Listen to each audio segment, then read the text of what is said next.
ঝড়ের মাস বৈশাখ। এ বৈশাখের মতোই রবি ঠাকুরের জন্ম। সোনার আশ্বিনে নয়, হিমের রাতের অঘ্রাণে নয়, ফুল রাঙ্গানো ফাগুনে নয়, এই খড় ক্ষিপ্র বৈশাখে তার জন্ম। এই খ্যাপা বৈশাখের গৈরিক তিলক দিয়েই সাজানো তার জন্মদিনের ললাট। বৈশাখে প্রকৃতির নতুন জন্ম, আমাদেরও নতুন জন্ম এই বৈশাখে। 25শে বৈশাখে রবি ঠাকুরের জন্মদিনে। দেখতে হয় না ক্যালেন্ডার, জিজ্ঞেস করতে হয় না তারিখটা কবে। আগে থেকেই বুকের মধ্যে সাড়া ওঠে, 25শে বৈশাখ আসছে, রবি ঠাকুরের জন্মদিন।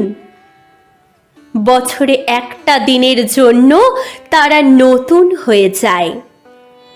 চারপাশে নীলে লালে সবুজে হলুদে রঙিন ফুলের আলপনা। মাঝখানে খয়েরি রঙের সুতোয় রোজ দুপুরে না ঘুমোনো চোখে কাজের ক্লান্ত অবসরে বোনা হয়ে চলেছে সেই 4টে লাইন। উদয়ের পথে শুনিকার বাণী, ভয় নাই ওরে ভয় নাই, নিঃশেষে প্রাণ যে করিবে দান, ক্ষয় নাই তার ক্ষয় নাই। শুধু কি সূচিকাজে? না, বিদেশকে চোখের সামনে দৃষ্টান্ত করে রাখার আন্তর্জাতিকতা রবি ঠাকুরের। আমাদের সংস্কৃতিকে মাটির কাছাকাছি এগিয়ে নিয়ে যাওয়ার সংকল্পে রবি ঠাকুর। আমাদের সভ্যতাকে দানবের হাত থেকে ছিনিয়ে নেওয়ার সংগ্রামে রবি ঠাকুর। আকাশে মাটিতে মনে এত যে বৃষ্টি পড়ে তার ছন্দ রবি ঠাকুরের। এত যে ফুল ফোটে তার গন্ধ রবি ঠাকুরের। তাই প্রতিদিনই তার জন্ম, কোনো দিনই তার মৃত্যু নেই। কালির কালো পাহাড়ে সে কোনো দিন যদি ভারতবর্ষ থেকে সমস্ত ঠাকুরের পুজোর প্রদীপ নিভিয়ে দিয়ে যায়, তবু একটি ঠাকুরের বেদি চিরকাল থাকবে মাটির সঙ্গে গাথায়। কোন ঠাকুর? রবি ঠাকুর, রবি ঠাকুর, রবি ঠাকুর।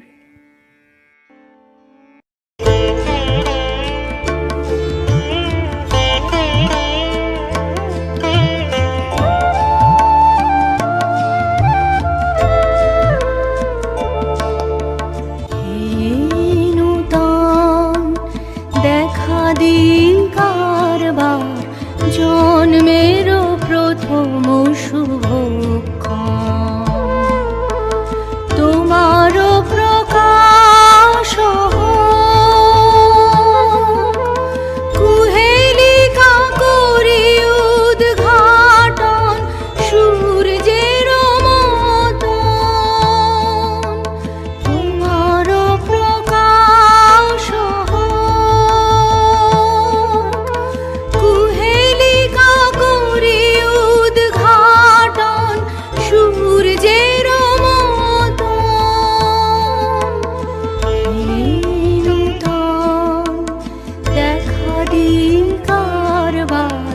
জন্মেরও প্রথম শুভক্ষণ।